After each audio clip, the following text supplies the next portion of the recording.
하나님 말씀 오셨습니다. 하나님 말씀은 잠언 16장 9절 말씀입니다. 하나님 말씀은 잠언 16장 9절 말씀, 구약성경 제성경로는 928페이지입니다. 잠언 16장 9절 말씀 찾으셨으면 우리 다 같이 한 목소리로 읽어보실까요? 시작.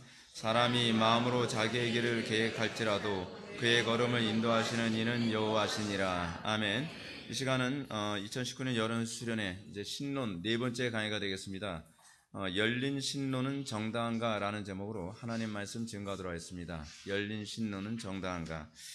예나 지금이나 세상으로부터 기독교 신앙은 좀 독선적이라는 공격을 받았습니다. 정상적이고 정당한 공격입니다.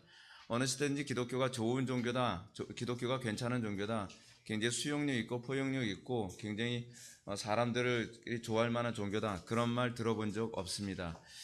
항상 기독교는 독선적이고 그리고 포용력이 없고, 그리고 기독교는 굉장히 어떤 면에서는 전투적인 종교다라고 하는 소리를 들었습니다. 근데 그것이 정상적인 공격이기도 합니다. 그럴 수밖에 없는 것은 성경만이 진리를 품고 있기 때문에 그렇습니다.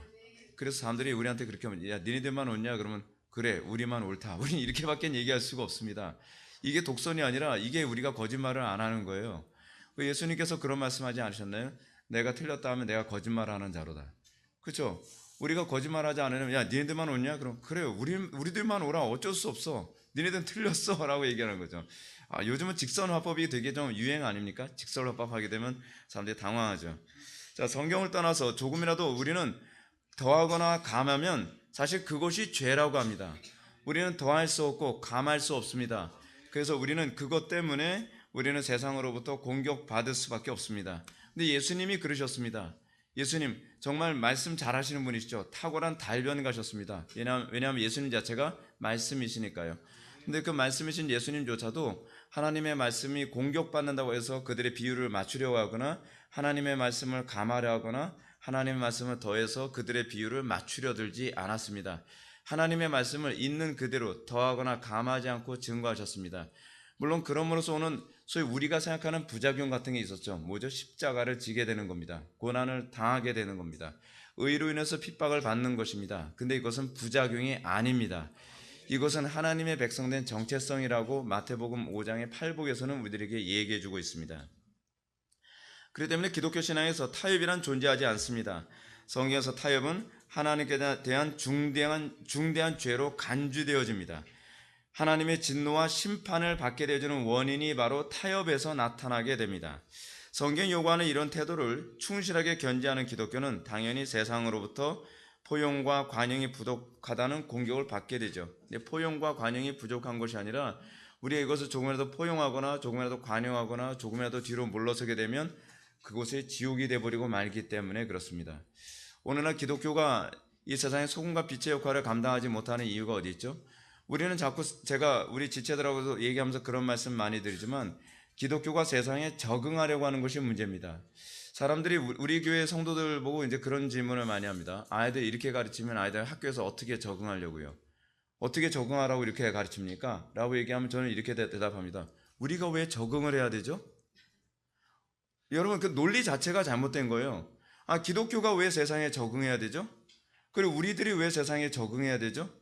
여러분, 적응한다는 건 뭘 의미하죠? 타협을 해야 된다는 얘기입니다.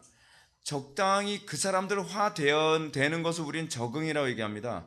기독교는 적응한 적 없습니다. 세상이 우리에게 적응하도록 만드는 겁니다. 언젠가 디오게네스가 그런 얘기하죠. 모든 사람들이 나를 왕따시키면 나는 모든 사람들을 왕따시키겠다. 여러분, 디오게네스 같은 사람도 그런 얘기하지 않나요? 디오게네스를 추방시켰거든요. 그러니까 디오게네스가 뭐라고 했냐면 난 추방당한 것이 아니라 내가 나온 거다.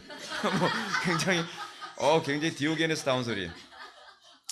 여러분, 우리가 이 땅을 살아가면서 우리는 어떻습니까? 우리는 이 세상으로부터 포용력이 부족하다. 너희들은 적응하려 들지 않는다. 아니요, 빛은 적응 안 합니다. 빛은 어둠 속을 꿰뚫는 것입니다. 여러분, 빛이나 소금이 만약에 썩은 고기에 적응을 한다면, 그리고 빛이 만약에 어둠에 적응하려 한다면 빛은 가치가 없는 겁니다. 소금이 그 맛을 잃으면 무엇으로 짜게 하리요? 소금은 적응하는 것이 아닙니다. 소금은 세상을 오히려 썩은 고기를 자기 소금화시켜서 오히려 부패를 더 방지시키는 역할을 하는 것입니다. 그것이 교회의 역할입니다. 오늘날 우리는 교회가 뭐 하는 게 교회인지, 그리고 교회가 적응하는 것이 어떻게 하든 사회에 적응 잘하는 아이들을 만드는 것이 기독교라고 생각을 하는데 그렇지 않습니다. 우리는 오히려 적응하기 힘든 이 세상을 복음으로 자꾸 정복해서 그들을 우리화 만들어가는 것입니다. 제가 어느 교회 가든지 부교육자 생활하면 어떻게 적응할까를 고민한 적이 없습니다. 언제 쫓겨날지 모르지만 나는 내 방식대로 목회한다는 거예요. 근데 많은 사람들이 저보고 이런 얘기합니다. 아니 전사님이 그 교회 갔으면 그게 목사님 목회에 맞춰줘야죠. 맞습니다. 맞춰줘야죠. 근데 제가 맞추는데 그렇다 해서 복음까지 맞출 의향은 없는 거예요. 그 목사님의 목회를 도와주는 건 맞는 얘기입니다. 저는 그걸 위해서 간 거예요. 근데 그렇다고 해서 제가 타협을 한다고 한다면 저는 하나님의 종이 아니라 사람의 종이 되는 것이죠. 그러니까 저는 이 부분에 대해서는 저는 이분법적으로 생각을 합니다. 우리의 삶 속에서도 그렇습니다. 우리는 어디에 가든지 적응하려고 하는 것이 아니라 우리가 쫓겨날지라도, 우리가 그것 때문에 손해를 볼지라도, 또는 그것 때문에 우리의 사업이 망한다 할지라도, 우리가 어려움에 당한다 할지라도, 우리가 왕따를 당한다 할지라도 우리는 하나님의 진리의 말씀이 무엇이냐를 기준으로 잡고, 그리고 그 사람이, 여러분 이런 게 있습니다. 세상을 변화시키는 방법이 하나 있거든요. 그것이 뭐냐면 내가 안 변하면 주변이 바뀝니다. 이게 묘한 논리예요. 그렇죠? 고집 센 놈이 이긴다는 말 있잖아요. 그렇죠? 여러분, 우리 사회 안에서 내 주관이 뚜렷하고 내가 가지고 있는 사고방식에 대해서 철회하지 않고 끊임없이 밀어붙이면 한 명씩 그 사람을 동조하는 사람이 나타나고 나중에 그 사람들에 의해서 공동체 전체가, 사회 전체가 분위기가 바뀌어가게 됩니다. 이것이 복음을 가지고 있는 그리스도인들이 이 땅을 살아가는 방식입니다. 그래서 그리스도인들은 좀 고달픕니다. 좀 외롭기도 합니다. 그러나 그것을 통해서 어느 시대든지 우리의 신화의 선배들은 세상을 변화시켜 왔습니다. 우리가 오늘 살펴보고자 하는 것은 이렇게 정통 기독교를 향해서 포용력이 없고 폐쇄적이다라고 하는 이런 사회를 향해서 적당히 타협하고 적당히 그 사회에 적응하려고 하는 기독교의 하나의 어떤 흐름을 여러분들하고 같이 나누고자 합니다. 그 사람들이 바로 열린 신론자들입니다. 이 열린 신론자들 대표적인 학자가 누구냐면 클락 피녹이라고 하는 사람이 있습니다. 클락 피녹은 이렇게 주장합니다. 여러분 이번 그 설교는요 좀 집중을 많이 하셔야 되고, 그리고 좀 인용을 되게 많이 하기 때문에 좀 귀를 쫑긋 세워서 집중을 좀 하셔야 되는 부분이 많이 있습니다. 클락 피녹이 이렇게 얘기했어요. 하나님은 사랑과 책임과 자비와 민감성과 개방성과 취약성을 가진 아버지와 같은 돌보는 존재이다. 그는 형이상학적인 원리라기보다 굉장히 어려운 얘기만 계속 나와요. 세상을 경험하고 일어나는 것들에 대하여 반응하고 우리와 관계하고 인간과 역동적으로 상관하는 존재다. 존재입니다. 그런 분이라고 지금 얘기하고 있어요. 여기서 안타까운 점은 오늘날 상당수의 사람들이 클락 피녹이 얘기하는 교회가 옳다고 생각을 하고 있고, 클락 피녹이 얘기하는 관점으로서의 교회가 움직여지고 있다는 사실입니다. 그러니까 우리나라 사회는 지금, 우리나라나 한국 교회가 굉장히 어려운 상황이 뭐냐면 이런 클락 피녹 같은 사람들이 열린 신학 또는 열린 신론, 이거 이제 오픈 시스템이라고 얘기하는데, 이 열린 신론 같은 오픈 티오리, 이런 신론 같은 부분들이 자꾸 한국 교회에 들어오기에 너무 좋은 풍토라는 거예요. 여러분 우리나라는요 그렇습니다. 우리나라는요 이미 원래 풍토가 어떤 풍토죠? 유교적이고 무속적이죠. 그러다 보니까 교회 안은요 뉴에이지가 들어오기가 굉장히 좋은 풍토예요. 우리나라의 정서 자체가요. 우리나라 정서 자체가 천주교적 사고가 들어오기가 굉장히 좋은 풍토예요. 거기다가 우리 한국 교회는 어떤 풍토를 가지고 있냐면 이런 열린 신론 같은 것이 들어오기 아주 좋은 풍토가 되어 있습니다. 왜냐하면 개혁파적이지가 않거든요. 그러다 보니까 상당수의 기독교인들이 떠올리는 이 개방적이고 사랑이 많으며 자녀들을 사랑하여 자비와 취약성을 가진 그 직관적인 아버지상이 오늘날 교회죠. 여러분 그래서 대부분 교회들 뒤에다 뭘 써붙여요? 하나님은 사랑이시라. 좀 그거에 대해서 기분 나빠서 여호와를 경외하라고 붙였어요. 예. 하나님은 사랑 맞죠? 근데 그 사랑은요 정의가 필요한 사랑이에요. 정의가 안 된 상태에서 사랑을 얘기해야 되면 개방성 있는 하나님 아버지로 이해되어지죠. 어떤 아버지요? 해달라면 해달라는 대로 다 해주고 버르장머리 없이 행동하고 턱에 수염 잡아당겨도 그냥 허허 웃는 그런 아버지? 아니에요.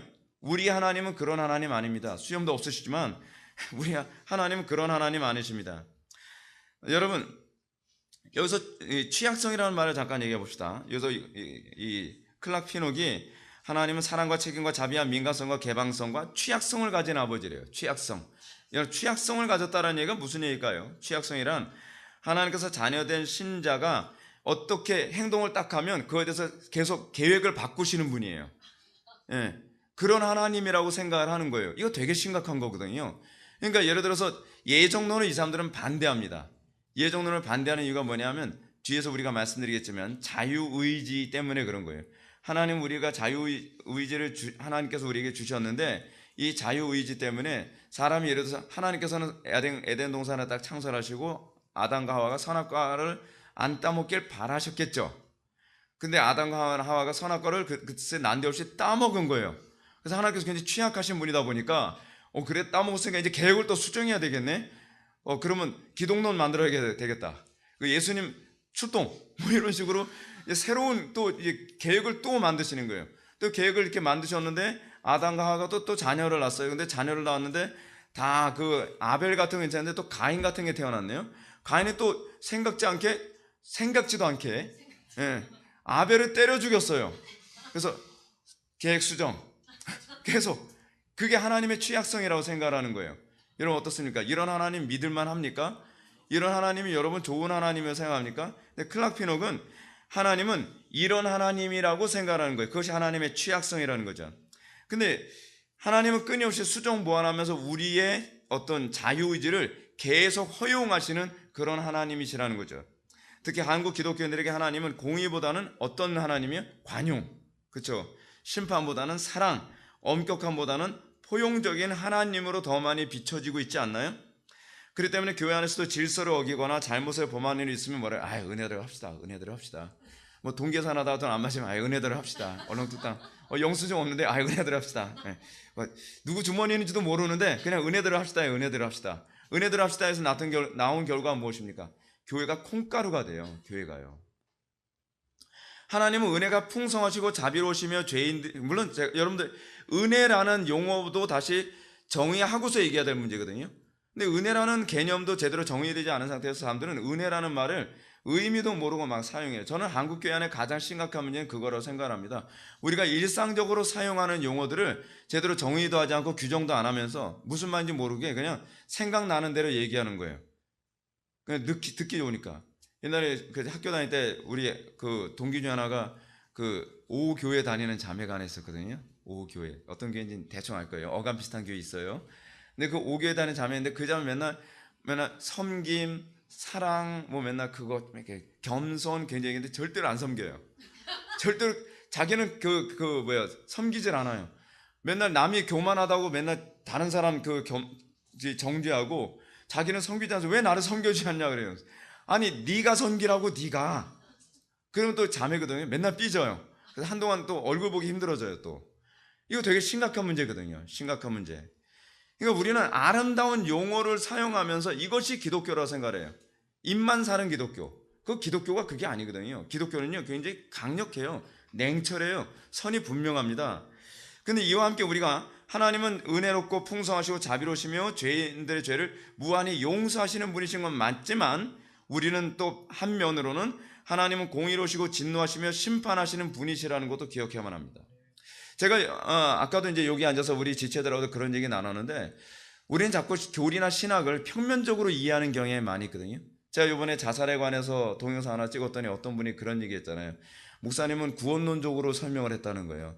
원래 자살에 관한 문제는 성화론적으로 얘기해야 되는데 근데 전 성화론적으로 얘기한 거거든요. 성화론이 뭔지를 모르고 있는 거예요. 그리고 저는 성화론으로만 얘기를 하지 않아요. 여러분 신학은요 굉장히 복잡한 공식을 응용해서 하나의 결론을 도출해내는 것과 같습니다. 하나의 교리로 모든 것을 다 설명할 수가 없어요. 조직 신학을 얘기하다 보니까 이것을 분할해서 우리들한테 설명해주고 있는 것 뿐이지 여러분들의 인생의 문제, 여러분들 삶에 나타나는 수많은 문제를 해결할 때는요 거기엔 성화론과 구원론과 섭리론과 신적 작정과 뭐 하나님의 주권 교리와 여러 가지 교리가 다 종합을 이뤄서 하나의 결론으로 도출되어지는 거거든요. 자살 문제도 그래요. 여러분 자살 문제도 성화 교리가 있고요. 구원론 문제가 있고 거기에 또 성도의 견인 교리가 있고 또 무슨 교리가 있죠. 그런 여러 가지 교리들을 다 취합을 한 상태에서 하나의 결론을 도출해내는 거예요. 결코 신학이 단순하지가 않습니다. 우리는 너무 1차원적으로나 2차원적으로 자꾸 신학적으로 사고하는 경향이 있는데, 신학은 굉장히 복잡한 과정을 통해서 하나의 결론에 도출해야 되죠. 하나님 사랑이시다. 그렇습니다. 이 사랑이라고 하는 부분, 이 사랑도요 그냥 사랑이 아닙니다. 이 사랑 안에는 수많은 교리적 체계가 연결되어져서 도출되어지는 사랑이에요. 그래서 하나님의 영광, 제가 말씀드렸잖아요. 우상의 특징이 뭐라고요? 하나님의 속성 중에 하나의 속성만, 그것을 부각시켜서 섬기는 걸 우상이라고 했잖아요. 하나님이 하나님 되려면 하나님의 속성을 종합적으로 이해할 때라야만 하나님의 영광이 나타나요. 그건 교회도 마찬가지예요. 교회가 하나님의 영광이 나타나려면 사랑만 있다고 하나님의 영광이 나타나는 게 아니에요. 하나님의 영광은 하나님의 속성이 전반적으로 골고루 균형 잡히게 나타나야 되는 것이거든요. 그래서 교회는 사랑도 있지만 공의도 있어야 돼요. 또한 교회는 은혜도 있지만 거기 또 뭐 있어요? 죄에 대한 심판에 관한 얘기도 있어야 돼요. 모든 것이 다 결합을 해서 그 하나의 교회가 하나님의 영광이 나타나는 겁니다.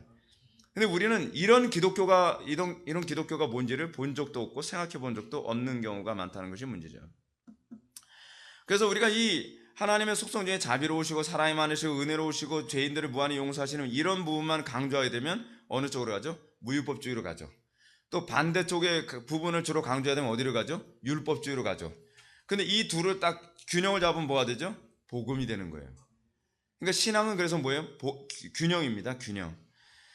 열린 신론의 문제점은 이 부분에 있어서 이 무율법주의 쪽으로 너무 많이 기울어져 있다는 것이죠. 항상 기울어져 있는 것이 문제입니다. 먼저 열린 신론은 하나님께서 구원과 역사의 진행에 있어서 개방되어 있다고 주장합니다. 여러분 우리 개방된 거 되게 좋아하잖아요. 뭐 열린 예배, 요즘 열린 굉장히 많이 얘기하잖아요. 그렇죠? 뭐 자꾸 열렸다는 그런 거, 자꾸 뭘 열렸다고 얘기하는 거 되게 좋아하는데, 여러분 사실은요 기독교는 오픈 시스템이 아닙니다. 기독교는 닫힌 시스템이에요. 클로즈 시스템이란 말이에요. 다시 말해서 하나님은 어떤 분이시냐 하면 미래를 열린 그 신론자들은 이렇게 생각합니다. 하나님은 미래를 결정해 놓지 않고 인간의 선택과 의지와 행동에 개방해 놓으셨다고 이렇게 보는 겁니다. 그럼 어때요 여러분들? 마음이 놓이죠. 그런가요? 너무 괜찮은 하나님처럼 보이지 않나요?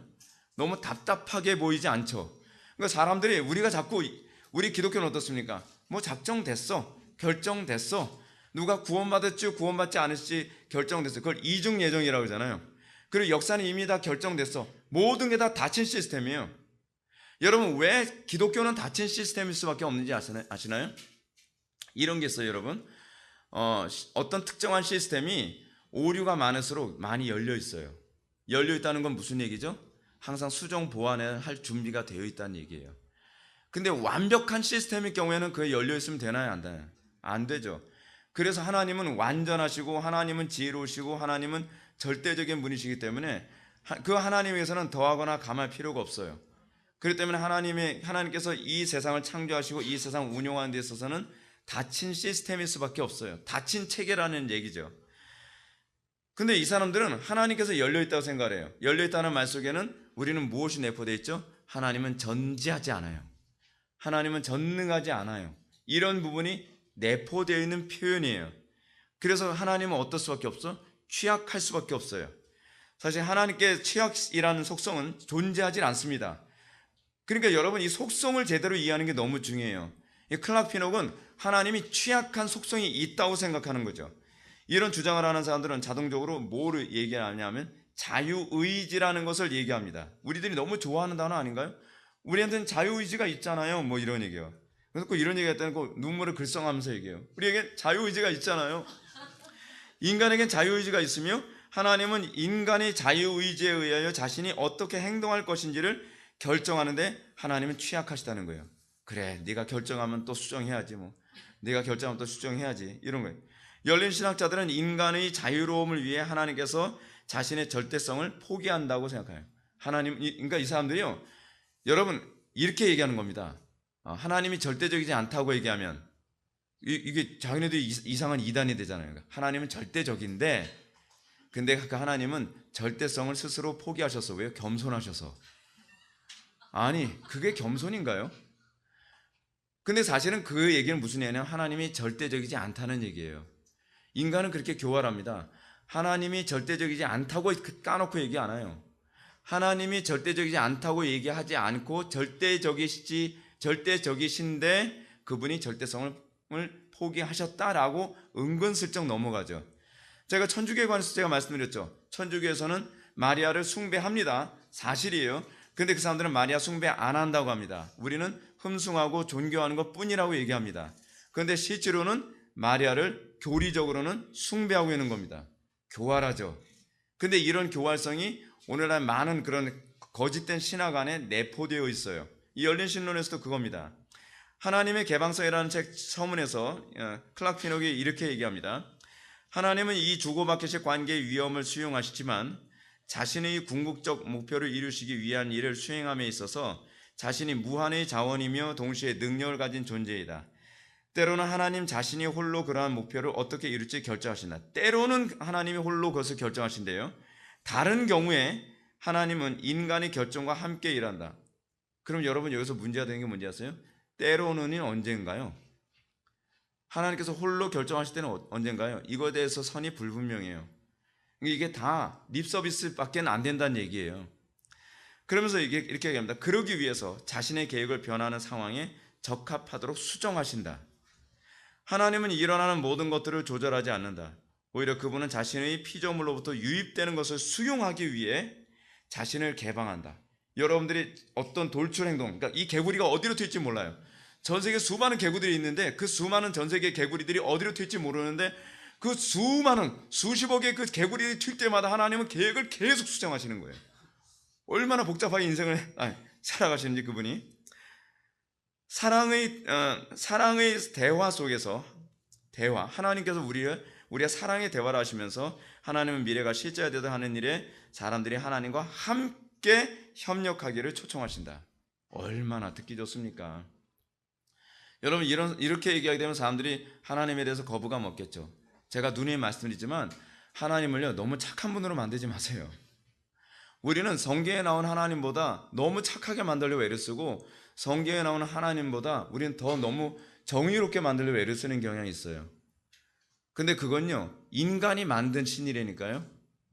하나님은 공의와 사랑과 정의와 심판 이런 부분이 다 균형을 잡고 계신 분이에요. 우리는 그 균형에다 하나의 추를 조그만 거라도 딱 올려놓으면 그것은 기울어주면서 우상숭배가 됩니다. 얼마나 무서운 건지 몰라요. 성경에 나오는 하나님의 속성은요 완벽하게 균형을 잡고 있어요. 근데 거기다 우리가 요거 조금 마음에 안 든다고 거기다가 나뭇잎파리 하나만 딱 올려놔도 그건 우상숭배가 돼버려요. 그 저울추에다가 뭐 하나를 살짝 개미 같은 거 하나만 딱 빼도 저울추는 한쪽으로 기울어져요. 하나님의 속성은 완벽합니다. 그걸 믿는 전제를 가지고 우리는 성경을 보고 우리의 신앙생활을 해야 되는 것이죠. 자, 이런 표현들 뒤에는 하나님의 주권을 침탈하고요 하나님과 인간을 동등한 위치로 끌어올리는 악한 의도가 사실은 감추어져 있는 겁니다. 이런 주장은 오늘날 우리가 구원이나 성화를 신인협력이라고 말하는 사람들에게서도 쉽게 발견합니다. 여러분 신인협력 소리 되게 듣기 좋지 않나요? 여러분 성화는 신인협력인가요? 우리는 신인협력 소리 굉장히 많이 듣습니다. 그리고 신인협력이라는 소리를 들으면 우리는 이해하기 쉽대요. 근데 신인협력으로 얘기하지 않고 하나님의 주권 교리로 성화를 얘기하면 목사님 이해하기 어려운데요. 그러니까 사람들 제가 항상 그런 말씀드리죠. 이해하기 쉽게 가르치는 거 조심하라고요. 이해하기 쉽게 가르쳤다는 것은 그 가르침이 인간의 지성에서 나온 것이지 신적 지성에서 나온 것이 아니라는 걸 이미 내포하고 있는 겁니다. 근데 우리는 어떻죠? 이해하기 쉬우면 우리는 이게 좋은 가르침이라고 생각을 해요. 왜 그렇게 생각할까요? 이해하기 쉽게 가르치는 것을 통해서 내가 지혜롭다라고 스스로 자만할 수 있는 소스를 그것을 공급받기 때문에 그래요. 난 좀 똑똑한가 보다. 꼭 똑똑 좀 못하는 사람들이 그렇게 했는데 우리 항상 잊지 말아야 할 것은 이해하기 쉽다고 옳은 것은 아니며 이해하기 쉬운 것은 하나님으로부터 나온 것이 아닐 가능성이 농후하다는 것을 우리는 항상 염두에 두셔야만 합니다. 교회사를 볼 때 성경을 우리 인간의 이성이나 본성에 이해하기 쉽게 가르친 것은 다 어디서 나온 거예요? 다 철학에서 나온 거예요. 다 철학이요. 그러니까 사람들은 초대교회 때서부터 끊임없이요 성경을 이해할 수 없는 영역을 이해할 수 있도록 하기 위해서 수많은 사람들이 플라톤 철학이라든지 아리스토텔레스 철학이라든지 플라톤 철학을 사용한 대표적인 이단이 뭐죠? 영지주의죠. 아리스토텔레스의 그 철학 구조를 사용한 대표적인 이단이 뭐죠? 가톨릭이죠. 가톨릭 아리스토텔레스주의를 사용했으니까. 그리고 또 신플라톤주의를 사용한 것 또한 가톨릭이에요. 가톨릭은 신플라톤주의도 받아들였어요. 그러니까 가톨릭 안에는 플라톤주의, 신플라톤주의, 아리스토텔레스주의가 뒤엉켜 있어요. 거기다가 요즘엔 실존주의까지 받아들였어요. 그러니까 로마 가톨릭은 완전히 철학 체계지 신학 체계라고 볼 수가 없죠. 근데 교회에서 하면서 끊임없이 철학으로 성경을 해석하자는 운동에 나와서 용어는 성경 용어인데 사실은 개념은 사실은 신학적 개념이 아니라 철학적 개념을 가지고 있는 경우가 많아요. 자, 우리는 우리의 신앙적 세계 안에서 항상 그런 부분을 염두에 두셔야만 합니다. 나는 과연 신학적으로 사고하고 있는가, 철학적으로 사고하고 있는가를 철저하게 우리가 좀 점검해 볼 필요성이 있습니다. 자, 존 프레임이 열린 신론에 관해서 어떻게 얘기하나 봅시다. 열린 신학은 자유에 대한 독특한 견해를 가르치는데 그것은 결코 참된 자유가 아니라 예견할 수 없는 우연에 속박된 종류의 자유를 주장한다. 그러니까 사실은 자유를 얘기한다고 하는 건요, 우연을 얘기하는 거예요. 오늘 우리가 우연이 어떻게 자유의지와 연결되는지에 대해서 우리가 좀 살펴보게 될 겁니다. 존 프레임은 이 시대의 성도들에게 다음과 같은 말로 경고합니다. 열린 신학자들의 글을 읽는 독자들에게 간청하는 바는 그들이 수사에 미혹되어 따라가지 말라는 것입니다. 어떤 것도 당신의 현혹하도록 허용해서는 안 된다. 그들이 진정 의미하는 바가 무엇인지 의문을 가지라는 것이다. 그리고 수사학적으로 매혹적이지만 모호한 언어로 당신이 걸려 넘어지지 않도록 허용하지 말아야 한다. 여러분, 오늘날 교회 안에서 정말 많은 사람들이 예배당에 오게 만드는 그런 분들의 설교를 여러분들 많이 들어보셨을 겁니다. 소위 복음주의적 노선 안에 있는 목사님들 설교를 가만히 들어보면 용어를 사용하는데 굉장히 모호합니다. 그리고 용어를 사용하는데 굉장히 직관적입니다. 그리고 용어를 사용하는데 굉장히 감동적입니다. 그래서 설교를 듣는 사람들이 그 감동적인 표현 때문에 눈물을 흘리고, 그리고 이렇게도 해석할 수 있고 저렇게도 해석할 수 있는 모호한 표현을 사용해서 많은 사람들이 함부로 그 설교를 판단하거나 비판하기 굉장히 어렵게 만들어버리고 맙니다.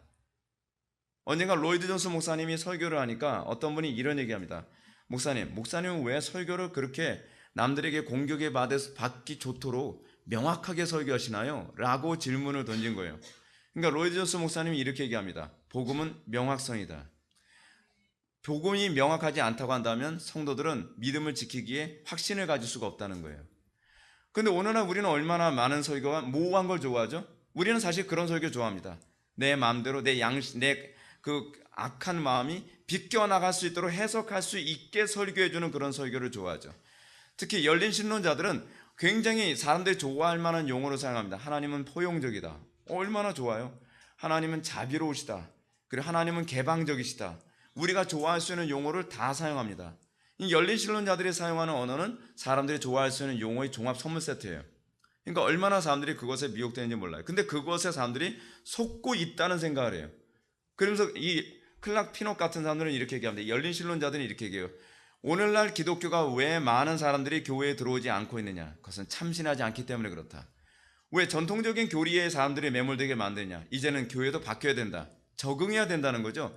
저는 적응한다는 말만큼 혐오감스럽고 거부감 있는 말이 없습니다. 여러분, 로마 가톨릭으로부터 종교개혁이 일어났을 때 종교개혁자들은 로마 가톨릭에 적응하려 들지 않았습니다. 오히려 종교개혁자들은 과거 4세기 어거스틴주의로 돌아가자고 운동을 했습니다. 그들은 적응하지 않았습니다. 그들은 오히려 과거에 리폼했습니다. 과거에 개혁했던 것을 다시 돌아가서 그것으로 다시 주변을 바꾸려 했습니다. 여러분들이 보시는 것처럼 우리 교회는요, 세상에 적응하지 않습니다. 저는 적응하는 것을 별로 좋아하지 않습니다. 적응하면 살아남는 것이 아니라 적응하면 같이 죽습니다. 그러나 우리는 적응하지 않고 우리만 사는 것이 아니라 주변을 같이 살리려 합니다. 그것이 바로 교회가 존재하는 방식입니다. 자, 클락 피녹은 이렇게 얘기합니다. 클락 피녹은 신학이 과거에 집착하기보다는 오늘날의 사람들에게 매력적이게 되게 하는 것이다 라고 얘기합니다. 오늘날 교회들이 어떤 식으로 점점 변질되어져 가죠? 사람들에게 매력적으로 보이기 위해서 굉장히 애를 많이 씁니다. 매력적으로 보이기 위해서 음악도 점점 더 세속적인 음악, 사람들이 좋아할 만한 음악을 사용하고, 매력적으로 보이기 위해서 강단도 좀 더 매력적으로 꾸미려고 애를 쓰고, 예배당도 좀 더 매력적으로 꾸미려고 애를 씁니다. 소위 인본주의적 매력으로 온통 도배질을 하려고 하고 있죠. 근데 존 프레임은 이런 얘기합니다. 사실은 너희들은 신선하지 않다, 참신하지 않다, 그것은 이미 과거에 철학자들이 했던 소리를 너희들은 반복하고 있을 뿐이다. 현재 있는 사람들이 과거의 철학을 모르고 있기 때문에 참신해 보일지 모르지만 사실은 너희들이야말로 굉장히 수구적이다. 이렇게 얘기하고 있는 거죠. 과거로 돌아갔다는 얘기입니다. 열린 신학의 핵심이 이루는 자유의지론의 문제는 오늘은 좀 철학적인 얘기가 많이 나오니까 좀 집중을 많이 하셔야 돼요. 근데 굉장히 중요한 얘기입니다. 왜냐하면 이 시대 트렌드를 읽는 데 있어서 너무 중요한 부분이라서 그래요. 열린 신학의 핵심을 이루는 자유의지론의 문제는 성경의 인본주의 철학이라는 독약을 교묘하게 타는 고전적 수법을 사용하고 있습니다. 자유의지론은 이미 철학의 중요한 관심사였다는 거 알고 있습니까? 여러분, 우리는 자유의지론이 신학의 관심사라고 생각을 하는데 아니에요. 자유의지론 문제는요, 이미 BC 3세기 때서부터 나왔던 얘기입니다. BC 3세기에 이제 이거 진짜 여러분들 졸리게 만들 수 있을 것 같은데 조심하십시오. 이제 에피큐러스라고 하는 사람으로 이제 거슬러 올라갑니다. 이들이 인간에게 자유의지가 있다는 것을 뭐로 설명을 했냐면 원자를 통해서 설명했어요. 원자가 충돌합니다. 여러분, 충돌하는데 어느 쪽으로 튈 수 있는지 알 수 있어요, 없어요? 모르죠. 원자가 부딪혀서 여기저기 막 튄다는 거예요. 근데 여기저기 튀면서 합쳐지거나 또는 이탈하는 현상이 수도 없이 일어나는데 이것을 우연이라고 보는 거예요. 이 우연의 결과로 어떤 것이 탄생하기도 하고 어떤 것이 소멸하기도 한다는 것이죠. 근데 이런 관점에서 나온 것이 바로 자유의지라는 거예요. 우연에 속한 것처럼 인간의 자유의지도 하나님의 통제 아래에 있는 것이 아니라는 거예요. 그러니까 여러분, 이 좀 어려운 표현이겠지 모르지만 에피큐러스 학파 사람들이 생각하는 것은요, 모든 것은 우연의 결과라고 보는 거예요. 원자라는 걸 알고 보니까 원자가 충돌해가지고서 자유롭게 막 돌아다니면서 뭐가 만들어지고 근데 문제가 뭐냐면 그렇게 우연에 의해서 인간이 진화가 된 거예요. 그럼 그렇게 인간이 우연에 의해서 진화가 됐으면 인간의 선택은 우연이죠. 인간의 도덕적 선택은 이거는 윤리 문제가 아니라 우연의 결과라고 보는 거예요. 인간 조체를 우연으로 보는 거예요. 그래서 클락 피노 같은 사람은 인간을 어떻게 보냐면 인간은요, 하나님의 통제 가운데 있는 것이 아니라 우연의 행동의 결과라고 보는 거예요. 인간 행동은 우연이다. 이 개념이 진화론에도 영향을 줍니다. 그래서 진화론자들이 주장하는 우연은 이미 고대 철학에서 자유의지론을 설명하기 위해 나온 개념이 바로 그거였던 거예요. 플라톤과 아리스토텔레스가 자유의지론을 주장하는 논리적 근거도 여전히 신의 통제가 불가능한 우연의 영역이 있다는 거예요. 하나님이 다 통제하는 것이 아니라 통제가 안 되는 영역이 있다는 거예요. 우연의 영역이 바로 통제가 안 되기 때문에 우연이라는 게 발생한다는 거죠. 이들은 우연이라는 것이 존재하기 때문에 신은 세상을 조절하지 못하고 오히려 세상의 자주성에 의하여 혹은 우연에 의하여 그리고 결과적으로 우연한 존재들의 자유의지적 자유에 의하여 스스로 제한을 받고 있다고 합니다. 근데 이 신은 성경에 나오는 신이 아니에요. 이 신이라고 하는 것은 소위 그리스 로마 신화에서 그들이 생각하는 신이죠. 그래서 그리스 로마 신화에서 생각하는 신은요, 전능하지가 않아요. 우연의 요소가 너무 많기 때문에 신이 좀 전문성이 필요해요. 다 전문대로 나왔어요. 예. 그래서 플라톤도 그 그리스 로마 신에 나온 신은 어떤 신이에요? 제우스는 주로 이게 번개 던지는 데 전문가예요. 난 이거 전공이거든. 그래서 맨날 번개 던져요. 그리고 포세이돈은 맨날 물 퍼내는 일하는 거예요. 바다에 살면서 나는 물이 전공이야. 이렇게. 그러니까 전능하지가 못해요. 다 전공 과목이 있어요. 왜냐하면 우연이라고 하는 것 때문에 그래요. 우연이라는 것이 만약에 허용되지 않았다고 한다면 통합적인 신이 나왔을 거예요. 근데 우연이라는 것이 나옴으로 말미암아 신이 전공 과목이 생겨야만 하는 거예요. 왜 전공 과목이 생기는지 알죠? 그래서 그런 거예요. 참 애석한 일이죠. 그러니까 자유의지론을 교회에서 허용하게 된다면 하나님이 극골되는 거예요. 여러분, 자유의지론 또는 우연을 허용하게 되면 당연히 우연이라는 비논리의 가능성을 인정하게 되고요. 우리가 자유의지론을 허용하게 되면요, 자유의지론을 허용하면 우연이라는 비논리의 가능성을 인정하고 우연을 인정하게 되면 자동적으로 하나님은 전능하심과 전지하심으로 세상을 완벽하게 조절할 수 있는 분이 아닌 게 돼버리는 거예요. 그러면 자유의지론을 허용하게 되면 어떤 문제가 발생하죠? 하나님은 전지하지 않아요. 전능하지 않아요. 하나님은 이방 종교의 신들과 구별이 되지가 않는 하나님이 되는 거예요. 그 단어 하나 허용하면요, 이게 얼마나 무서운 일인지 모릅니다. 우리는 그렇게 생각 잘 안 하죠. 근데 이것이 시간이 지나면 하나님의 전능성은 없어지고 교회 안에 있는 하나님은 소위 그리스 로마 신화에 나오는 이상한 신으로 전락해버리고 마는 겁니다. 하루아침에 그렇게 되진 않겠죠. 점차적으로 그렇게 되는 겁니다. 제가 왜 복잡해도 왜 자꾸 이런 말씀을 드리느냐, 이런 것들을 알게 되면서 여러분들이요, 소위 통찰력이라는 게 생깁니다. 뭐 하나를 허용하게 되면 그 다음에 어디로 가고 어디로 가고 어디로 가고. 요번에도 제가 이제 자살에 관한 문제에 관해서, 여러분 자살에 관한 문제는요, 이거는 성경에서 사실은 한마디로 딱 규정한 게 하나 있어요. 자살은 불가능하다. 어디 나오는지 아세요?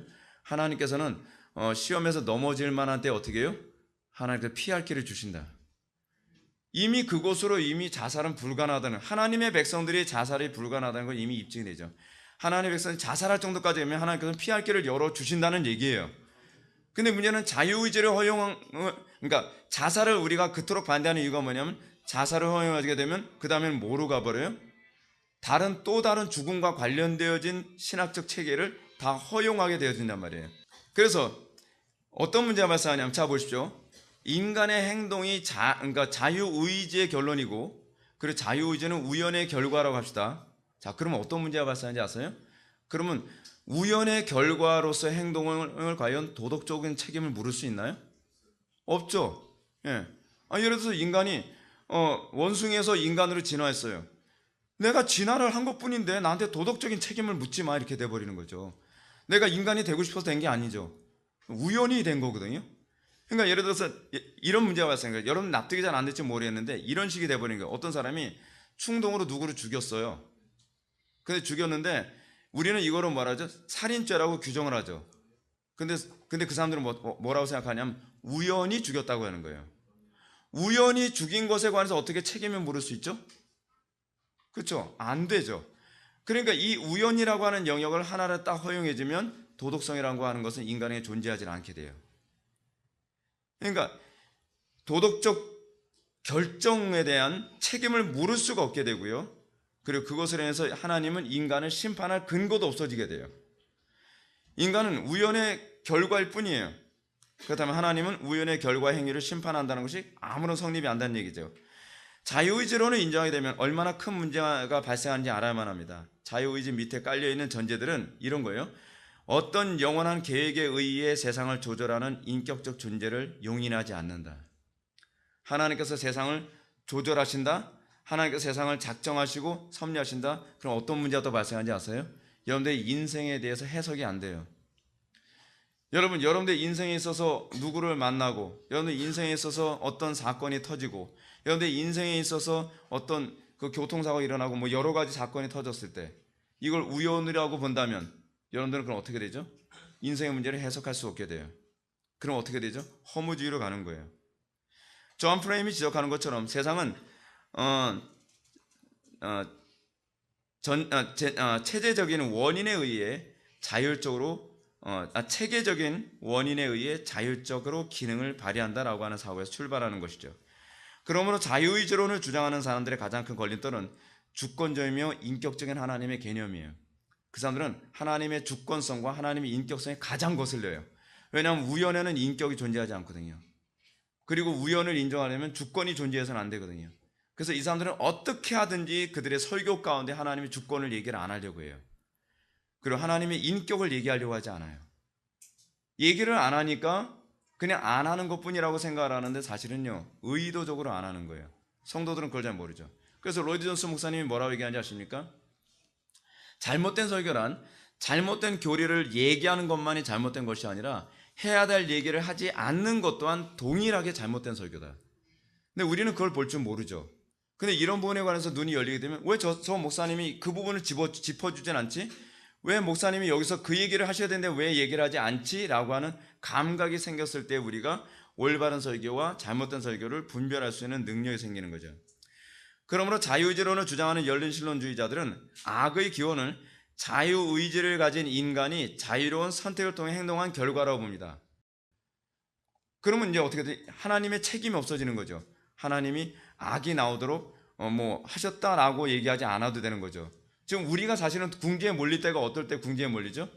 하나님이 전능하시고 하나님이 주권적이신데 어떻게 하나님의 역사 안에서 악이 출현할 수 있는 거지? 라고 하는 거죠. 근데 이 클락 피녹 같은 사람이 이렇게 얘기하는 겁니다. 그거는 인간의 자유의지의 영역이기 때문에 그래. 인간의 자유의지 때문에 자유로운 선택에 의해서 나온 결과이지 하나님께서 악을 허용하신 것은 악이 나오도록 계획하신 것은 아니야 라고 하면서 하나님을 마치 딱 보호해 주는 것처럼 하나님을 디펜스 해주는 것처럼 그렇게 보이죠. 근데 더 큰 독약을 뒤에다 타고 있는 중이라니까요, 이게요. 그래서 이렇게 얘기합니다. 하나님께서 그들에게 자유를 부여했을 때 하나님은 세상이 악으로 물들 수 있는 위험을 무릅쓰셨다. 이게 참 모호하게 얘기를 하죠. 그들은 이렇게 하나님의 취약성을 말합니다. 이게 하나님의 취약성이거든요. 하나님은 악이 나올 수도 있는데 악이 나올 가능성을 그냥 감수한 거예요. 그래, 난 열려 있으니까, 난 항상 열려 있어. 그러니까 악이 나올 수도 있는 걸 가능성을 열어주셨다는 거예요. 그러므로 피녹은 하나님께서 이런 모험을 감수했지만 죄에 대한 책임은 하나님께 떠넘길 수 없다고 얘기합니다. 왜냐하면 죄는 결국 인간의 자율적인 선택의 결과니까요. 근데 존 프레임이 뭐라고 얘기하냐면 그렇다 할지라도 하나님에게서 책임을 걷어낼 수 없다는 거예요. 허용하시려면 하나님은 그 허용을 결정하셔야 된다는 거죠. 하나님의 허용을 결정하셨다고 한다면 죄에 대한 책임은 또한 하나님께 떠맡길 수밖에 없다는 거죠. 결코 이 부분이 허용될 수 없다는 겁니다. 더 심각한 문제는 앞에서 언급한 것처럼 자유의지로 나온 죄는요, 우연의 영역이므로 우연의 결과를 죄로 규정할 수조차도 없는 거예요. 아담과 하와가 선악과를 따먹은 건 그냥 우연히 따먹은 게 돼버리잖아요. 우연히 선악과를 따먹었는데 그걸 어떻게 죄라고 할 수 있어요? 그렇죠? 이런 식이 되는 거죠. 모든 걸 우연이라고 달게 되면 여기엔 복잡한 문제가 더 많이 발생하게 됩니다. 또한 이렇게 주장한 데에서 열린 신론주의자들에게 문제가 더 해결되는 게 아니죠.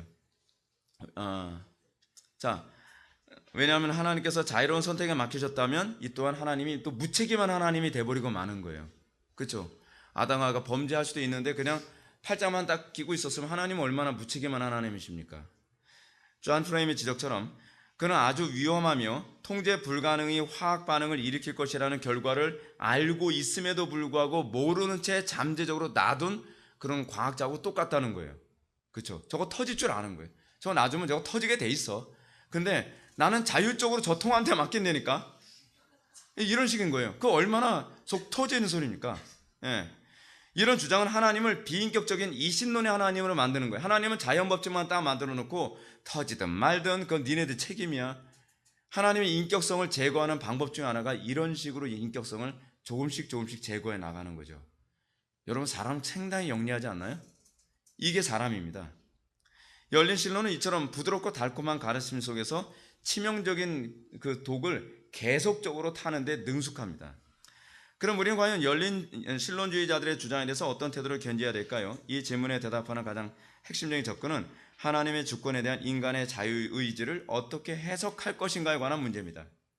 왜냐하면 자유의지 유신론, free will theism이라고 하는데 이 자유의지 유신론이라 불리는 개념이 열린 신학을 낳게 만든 원동력이거든요. 다시 말해서 하나님의 존재를 인정하지만 그렇다고 해서 하나님의 주권을 100% 인정할 수 없다.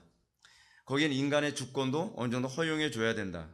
그래서 하나님의 주권에 인간의 주권을 강탈해 나가는 그런 상황이죠. 결론적으로 말한다면 인간의 의지의 자유를 조금이라도 인정하게 되면 나중에는 어떻게 해요? 유신론까지 사라진다는 거예요. 여러분, 죄의 속성이 뭐죠? 적은 누룩이 온 떡덩이를 부풀리는 거예요. 왜 우리는 닫힌 체계죠? 마치 이거와 똑같아요. 우리는 닫힌 체계일 수밖에 없는 게 뭐냐면 조그만 누룩이 빵덩어리에 들어가는 걸 우리는 허용을 하지 않아요. 왜냐하면 조그만 누룩의 가능성을 알기 때문에 우리는 닫힌 체계를 우리는 취급하는 거거든요. 근데 우리는 그 피해가 어느 정도까지 심각해질 거라는지 우리는 잘 모르죠. 교회 안에 여러분 하나를 딱 허용하게 되면 그것이 교회 전체를 함락시킬 수 있는 거거든요. 마치 열린 체계라고 하는 것은 뭐냐면 열린 체계를 허용하게 되면 옛날에 그리스 로마 신화에 나오는 트로이 목마와 같아요. 사단은 조그만 누룩 하나를 심어줘서 교회 전체를 전복하고 교회 전체를 무너뜨리죠. 그래서 기독교 신앙은 절대로 열리질 않습니다. 닫힌 체계가 맞는 겁니다. 물론 인간의 자유의지를 전혀 인정하지 않는다면 인간은 더 이상 인격적인 존재가 아니라 프로그램으로 움직이는 기계 같은 존재로 인식될 수 있죠. 근데 이 자유의지에 대한 부분에 대해서 개념만 바로 서게 된다면 우리는 인간이 그런 프로그램화된 존재가 아니면서도 우리에게 자유의지가 없다는 것을 우리는 알 수 있습니다. 자유의지 없다 그러니까 또 기분이 또 나빠지죠. 자, 이 문제를 해결해서 우리는 먼저 자유의지가 무엇인지에 대해서 한번 살펴볼까요? 자유의지의 문제는 역사 속에서 이미 어거스틴에 의해서 정리가 됐는데요. 이 논의는 또다시 루터와 칼빈에 의해서 다시 재발견되고 재정리됐습니다. 제가 예전에도 언급했던 것처럼 자유의지의 문제는 자유의지의 문제를 이게 결과를 내게 만드는 아주 중요한 공헌한 사람이 누구냐면 에라스무스예요. 에라스무스가 자유의지론을 무지하게 강조했거든요. 그래서 이 에라스무스의 자유의지론을 반박하기 위해서 루터가 더 지혜를 많이 짜내도록 도움을 준 거죠. 그렇죠? 그래서 루터는 인간에겐 자유의지가 존재하지 않는다라고 이 부분을 끊임없이 설파를 했습니다. 그러니까 자유의지를 얘기하게 되면 자동적으로 루터의 노예의지론이 같이 나오게 됩니다. 인간은 자유로울 수 없다는 거예요. 여러분, 자유의지라는 말에 나오려면 어떻게 해야 되는지 아십니까? 우리는 외부로부터 아무런 영향이 없이 나 혼자만의 독립적인 결정을 할 수 있을 때라야만 자유의지예요. 예를 들어서 여러분들 뭐 다양한 옷을 사지 않았나요? 저는 이거 제 의지와 관계없이 저는 이게 샀지만 저는 이건 진짜 노예 의지에 의해서 지금 입고 있는 거거든요. 예, 우리 집사람이 그냥 주권적으로 샀어요. 예, 저는 노예 의지에 의해서 이제 입고 있지만 예를 들어서 어떤 사람이 뭐 예쁜 원피스를 산다든지 모자를 산다든지 뭘 산다든지 할 때 우리는 어떻게 하죠? 우리는 주변 사람들의 얘기를 듣죠. 주변 사람 얘기 들으면서 어때서 뭐 카라가 어떤 게 좋고 그럼 그럼 이거 고를까? 근데 결정은 내가 했지만 사실은 자유롭지 못했던 거예요. 우리는 어떤 물건을 하나 고를 때도 절대로 자유롭지 않습니다. 그 광고에 굉장히 영향을 많이 받고요. 유행의 영향을 굉장히 많이 받습니다. 어떤 식으로든지 우리는 직접적이든 간접적이든 우리는 수많은 것이 우리의 의지에 영향을 받고 그리고 우리는 이렇게 착각을 하죠. 나는 내가 결정했어. 내가 결정했어. 근데 실제로 그렇진 않아요. 우리는 수많은 사람들이 옛날에 제가 이제 뉴에이지에 대해서 아이들한테 가르칠 때 이런 얘기를 한 적이 있었습니다. 어떤 아이들이 폭력 사건 때문에 경찰서에 온 애들을 그 앙케이트 조사를 했습니다. 근데 걔네들이 폭력 사건에 연루돼서 왔는데 폭력 사건이 일어나기 전에 어떤 일이 있었는지를 물어봤더니 걔네들이 그 락 음악이나 메탈 음악을 주로 들었다는 거예요. 그러니까 걔네들은 자기의 개인적인 그 주관적인 의지에 의해서 폭력을 행사했다고 생각을 했는데 그 행동을 유발하도록 뒤에서 조종한 또 다른 배우가 있었다는 거죠. 그건 뭐예요? 음악이었던 거예요. 또는 영화가 그런 영향을 미치죠. 그래서 사실은 자유의지가 아니라 그것에 의한 노예의지의 결과였던 거예요. 근데 우리는 자꾸 착각을 하는 게 뭐냐면 인간은 자유의지가 있을 거라고 자꾸 생각하죠. 자, 구원은 인간의 의지에 의해서 이루어진다라고 하는 생각이 과연 어떻게 나왔을까요? 이런 논리를 전개할 수밖에 없었던 것은 루터와 다르게 오직 성경의 관점으로만 인간의 자유의지를 생각하지 않고 에라스무스는 자꾸 철학으로 이 자유의지의 문제를 자꾸 접근해 들어가려고 한 거예요. 여러분들 우리 종교개혁자들이 외쳤던 게 뭐죠? 칼빈은 여러분 철학에 능통했던 사람입니다. 능통한 정도가 아니라 당대 최고의 인문학자였거든요. 근데 칼빈은 어떻게 했죠? 오직 성경만 얘기했어요. 성경이 가라고 하는 데까지 가고 성경이 멈추는 데서 멈추며 성경이 침묵하는 데서 침묵해라. 칼빈이 제일 싫어했던 것이 뭐냐면 스콜라주의거든요. 성경을 철학적 관점으로 해석하는 것을 철저히 배격하는 거예요. 성경은 오로지 성경의 논리로만 해석을 해야 된다는 거예요. 그래서 나온 것이 기독교 강요거든요. 근데 에라스무스는 성경을 철학의 관점으로 해석해야 된다고 자꾸 보는 입장이었어요. 그래서 루터와 에라스무스는 끊임없이 대립할 수밖에 없죠. 그래서 에라스무스는 이렇게 생각합니다. 철학적 합리성으로 이 문제를 해결해야 된다. 그래서 그는 인간의 이성이 죄에 의해 희미해졌지만 이게 전제가 이렇습니다. 우리는 인간의 이성이 죄에 의해 희미해졌지만 모두 완전하게 사라졌다고 보진 않는다. 그리고 펠라기우스의 영향을 받아서 이렇게 얘기합니다. 하나님의 은혜로 죄가 용서되었을 때 의지는 심지어 새로운 은혜의 도움 없이도 영원한 생명을 얻을 수 있을 정도로 자유롭다. 이게 무슨 얘기인지 아세요? 여러분 거듭나면 여러분 기도 안 해도 내 의지로 선을 행할 수 있다고 생각하지 않나요? 이게 에라스무스의 사고방식이에요. 에라이. 이런 사고방식 때문에 우리는 어떠냐면 내가 거듭났으니까 선행이 나와야 된다고 생각하는 거예요. 그러니까 어떤 분들이 자꾸 이런 얘기해요. 목사님 저 거듭난 것 같은데 왜 선행이 안 나오죠? 기도 생활 좀 안 하죠? 거듭났으면 나오는 거 아닌가요? 그게 에라스무스의 사고방식이에요. 에라스무스가 그렇게 얘기하잖아요. 하나님의 은혜로 죄가 용서되었을 때 의지는 심지어 새로운 은혜의 도움이 없이도 영원한 생명을 얻을 수 있을 정도로 자유롭게 된다고 얘기하는 거예요. 여러분, 우리가 거듭났다고 할지라도요, 선을 행할 수 있는 의지는 성령의 도움 안에서만 나오는 겁니다. 물론 거듭난 의지가 밑바탕에 깔려 있죠. 근데 그 거듭난 의지가 외부로 나오고 표출될 수 있으려면 성령의 도우심이 있어야만 가능하다고 얘기하는 것이 전통적으로 루터나 칼빈이 주장하는 바입니다. 기도하지 않아도, 하나님께 간절하게 은혜를 구하지 않아도 내가 의를 행할 수 있고 선을 행할 수 있다고 생각하는 방식은 철학적 사고예요. 그건 성경적 사고가 아니라는 거죠. 쉽게 말해서 에라스무스는 인간의 타락을 인정하지만 전적으로 타락하지 않았으며 은혜의 도움 없이도 인간은 스스로 선을 행할 수 있는 의지가 어느 정도 있다고 생각한 겁니다. 이게 로마 가톨릭의 사고방식이기도 하거든요. 문제는 이런 관점을 수용하게 되었을 때 죄에 대한 책임을 인간에게 물을 수는 있을지 모르지만 사실은 논리적으로 물을 수도 없죠. 왜요? 죄는 우연의 산물이니까. 근데 하여간 인간에게 책임을 물을 수는 있다고 칩시다. 근데 인간은 하나님을 전적으로 의지하지 않아도 자기의 힘으로 구원에 도달할 수 있다는 결론까지 도달해요. 그래서 로마 가톨릭은 어떻게 생각하는지 아시나요? 로마 가톨릭은 기독교를 믿지 않더라도 철학을 열심히 해도 구원받을 수 있다고 생각해요. 다른 종교를 열심히 믿어도 구원받을 수 있다고 생각해요. 조금 힘들 뿐이라는 거예요. 그러니까 로마 가톨릭은 다른 종교나 다른 철학보다 구원을 받는 데 조금 유리한 이유가 뭐냐면 철학 위에 은총이 하나 더 보태졌기 때문에 그래요. 그래서 로마 가톨릭은 그 은총을 뭐라고 얘기하냐면 보눔이라고 얘기해요. 라틴어로요. 보눔. 영어로 얘기하면 보너스예요. 보너스 카드 그러잖아요. 보너스는 없어도 살 수 있잖아요. 그러니까 로마 가톨릭은 굳이 은총이 없어도 구원을 받을 수 있는데 우리는 더 그 구원을 받기 좋은 보너스가 있기 때문에 우리가 좀 더 유리하고 쉽게 구원을 받을 수 있다는 것일 뿐이라는 거예요. 그러니까 여러분, 로마 가톨릭 되게 심각하죠. 이게 천주교가 가지고 있는 사고방식입니다. 그래서 그 사람들은 뭘 얘기하는 거냐면 알미니안주의자들이나 로마 가톨릭주의자들은 신인 협력으로 구원이 이루어진다고 봅니다. 아마도 그분은 자신의 이런 주장이 에라스무스적 주장이라고 하는 걸 모르는 경우가 많은 것 같아요. 오늘날 신인 협력설을 얘기하는 사람들은요, 사실은 에라스무스적 주장을 하고 있는 겁니다. 제가 이름만 대면 아는 그런 유명한 목사님도 성화는 신인 협력이다라고 얘기하는데 그거 에라스무스적 사고입니다. 그러니까 얼마나 이 신학을 깊이 있게 공부하지 않으면 우리가 오류에 이렇게 쉽게 빠질 수 있는지 알 수 있죠. 애석하게도 이런 사고가 오늘날 교회마다 보편화되어 있고 강단에서 결단을 촉구하는 일을 상식처럼 내버리고 말았죠. 오늘 이제 여러분 구원받고 산 사람 앞으로 나오세요. 구원받고 산 사람 손 드세요. 막 그런 거 결신하십시오. 근데 이 모든 것이 다 에라스무스적 사고방식이에요.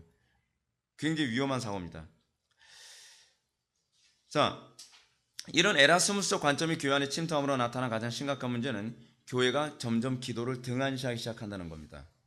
여러분, 오늘날 왜 한국 교회가 점점 기도를 등한시하는지 아십니까? 내 힘으로 내가 거룩하게 살 수 있고 내 힘으로 구원을 얻을 수 있다고 생각하는 소위 지성주의, 그리고 자기 의지, 자유의지 이런 것들이 들어오면서 점점 기도가 없어져요. 기도가.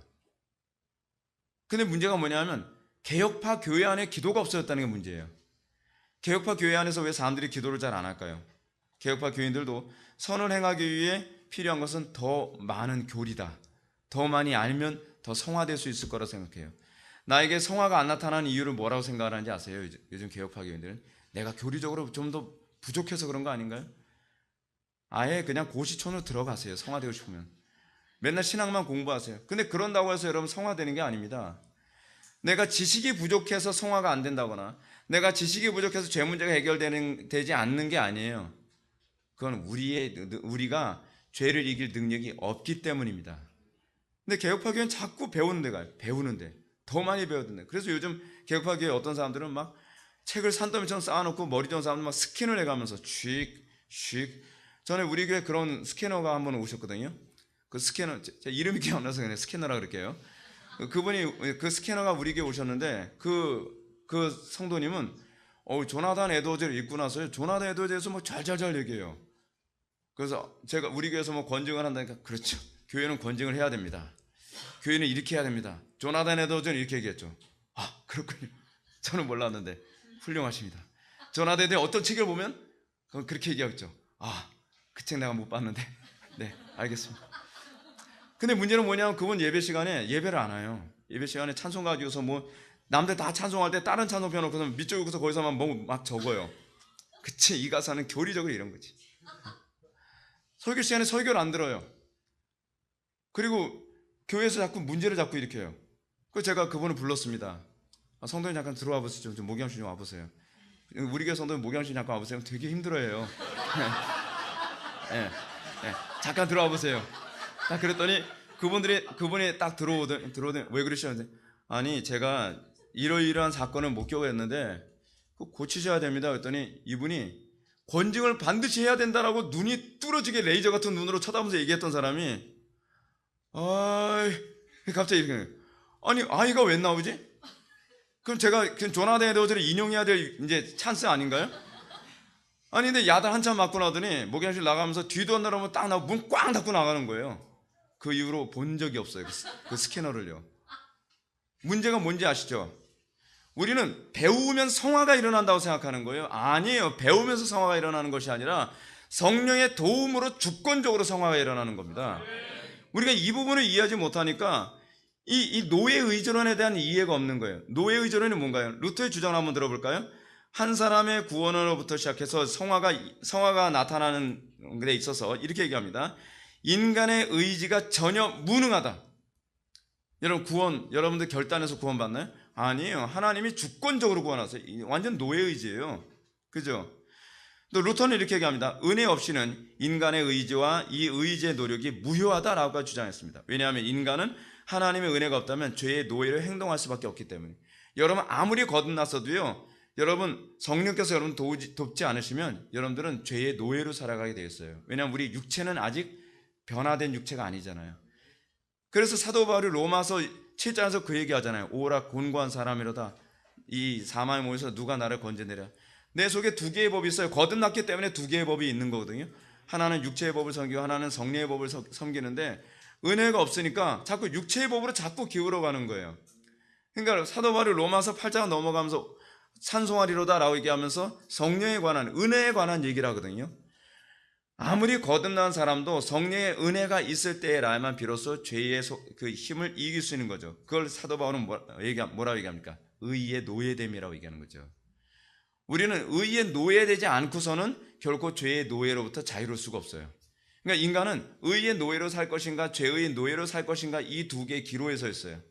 하나님의 은혜를 구하면 우리는 의의 노예로 살 수 있게 되지만, 하나님의 은혜를 떠나면 우리는 죄의 노예로 전락할 수밖에 없죠. 이 두 개의 사이를 왔다 갔다 하기 때문에 곤고한 사람이라고 할 수밖에 없는 것이죠. 그러면서도 루터는 인간이 죄악의 노예라고 해서 억지로 죄를 범하는 것은 또 아니라고 얘기해요. 그는 의지의 작용에 의하여 인간이 스스로 원하기 때문에 죄를 범하는 거라고 얘기하는 겁니다. 다시 말해서 어디까지나 전적으로 자기 생각, 자기 양심, 그리고 자기 의지의 결단에 의해서 죄를 범하기도 하고 선을 행하기도 하죠. 그래서 죄에 대한 책임은 그 사람에게 있는 거예요. 우린 죄를 짓 때 내가 내 마음대로 죄를 짓거든요. 그 죄를 즐기면서 죄를 짓거든요. 그래서 죄에 대한 책임을 벗어날 수가 없는 거죠. 그래서 루터는 한 가지 덧붙여 말합니다. 그러나 선행의 경우 그것이 아무리 탁월할지라도 그것은 불신앙을 전제해야 하는 선행이므로 하나님의 거룩하신 뜻에 비춰볼 때 결코 하나님 앞에서 용납될 수 없다. 선행의 두 가지 개념을 하나 말씀드릴게요. 루터가 보는 관점에서, 이건 우리가 보는 관점이기도 합니다. 어떤 선행은 믿음 없이 한 선행이 있어요. 이것은 아무리 탁월한 선행이라 할지라도 사도 바울이 얘기하는 것처럼 믿음 없이 한 것은 다 죄죠. 그래서 그것은 죄일 수밖에 없습니다. 그리고 또 어떤 하나의 선행이 있습니다. 그 선행은 하나님의 은혜가 없으면 나올 수가 없어요. 그렇기 때문에 우리는 선행을 행할 때 그것이 성령의 은혜에 의해서 나온 것인지 아니면 내 의에서 나온 선행인지를 반드시 구별할 줄 아는 지혜가 필요합니다. 그렇지 않으면 율법주의자로 또 돌아서 버리고 마는 거죠. 이게 굉장히 예민한 부분입니다. 루터가 이렇게 노예의존론을 강조하면서 자동적으로 강조할 수밖에 없었던 것이 있습니다. 그것은 다름 아니라 기도예요. 루터는요, 기도를 무지막지하게 강조했던 사람입니다.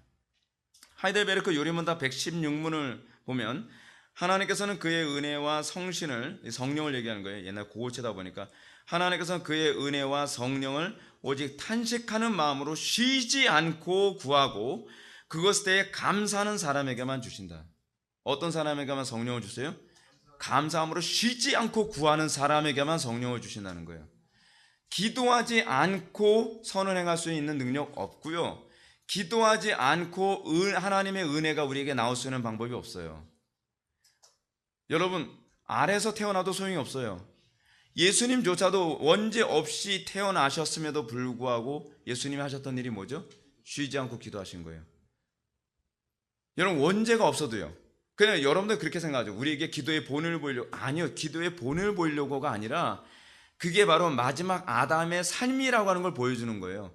마지막 아담이신 예수 그리스도로부터 태어난 모든 자녀들은 기도 없이 하나님의 은혜의 삶에 참여할 수 없다는 것을 보여주신 거예요. 여러분, 첫 아담조차도 여러분 기도 안 하고 살 수 있었을까요? 아니에요. 첫 아담도 기도해야만 살 수 있었던 사람이었다는 것을 예수님을 통해서 우리들에게 보여주고 있는 것입니다. 은혜는 기도하는 사람에게만 주어집니다. 기도하지 않으면 비록 그가 구원받은 성도라 하더라도 결코 의의 노예로서의 삶을 누릴 수가 없어요. 그렇기 때문에 루터는 누구보다 기도를 많이 강조했고 그는 이렇게까지 고백을 했죠. 나는 오늘 너무 바쁘기 때문에 기도를 4시간 한다. 이런 얘기할 정도예요. 네. 그럼 한가 하면 기도 조금 줄이겠죠. 그 정도로 루터는요, 기도가 얼마나 중요한지를 누구보다 더 많이 강조했던 사람입니다. 근데 이게 개혁자들이에요. 칼빈조차도 기도를 얼마나 많이 강조했는지 몰라요. 스펄전도 기도 굉장히 많이 강조했던 사람입니다. 조지 필드 기도 굉장히 많이 강조했던 사람이고요. 조나단 에드워드 기도 무지하게 강조했던 사람입니다. 오늘날 우리 개혁파 추구한다고 하면서 기도 강조하지 않는다고 한다면 이건 개혁주의가 아니에요. 기도를 강조하지 않는다고 한다면 개혁파라고 얘기할 수 없고 그리고 청교도라고도 얘기할 수가 없습니다. 왜냐하면 우리 개혁파들이나 청교도들은 그 누구보다 기도의 중요성을 굉장히 많이 강조했기 때문에 그런 거죠. 그냥 제가 보기에는 그냥 정통주의자고 스콜라주의자일 뿐인 거죠. 그럼 여기서 바로 전에 던졌던 논의에 대한 대답을 해볼까요? 우리가 자유의지를 인정하면 인간에게 책임을 물을 수 있을지 모르나 하나님의 주권이 침탈당한다고 했습니다. 반대로 자유의지를 부정하면 인간에게 책임을 물을 수 없고 하나님은 악을 조장하는 분, 그렇죠? 왜냐하면 아니 내가 악을 행하려고 한 것이 아니라 하나님의 주권이라며. 하나님께서 이미 내가 악을 행하도록 작정해 놓으셨다면서 선악을 알게 하는 남의 실과를 아담과 하와가 따먹기로 작정해 놓으셨는데 왜 그걸 아담과 하와한테 책임을 물어? 이런 논리가 가능해질 수 있지 않나요? 이게 소위 하나님의 주권을 주장하는 자들에게 던지는 그 공격이죠. 그럼 이 두 개의 딜레마를 우리는 어떻게 해결해야 될까요? 우리는 열린 신론주의자들처럼 하나님의 주권을 훼손해 가면서 하나님에겐 책임이 없어. 그건 그 사람의 자유의지지. 아담과 하와의 자유의지 뿐이야. 근데 여러분, 아담과 하와의 자유의지 아닙니다. 아담과 하와도 사실은 엄밀히 따지면 외부로부터 영향을 받은 노예의지죠. 뱀이 속삭였잖아요. 그렇죠? 아담은 누구의 영향을 받았죠? 하와에게 영향을 받았죠. 자유의지가 아니라는 거예요. 그래서 이거는 엄밀한 의미에서 노예의지라는 거죠.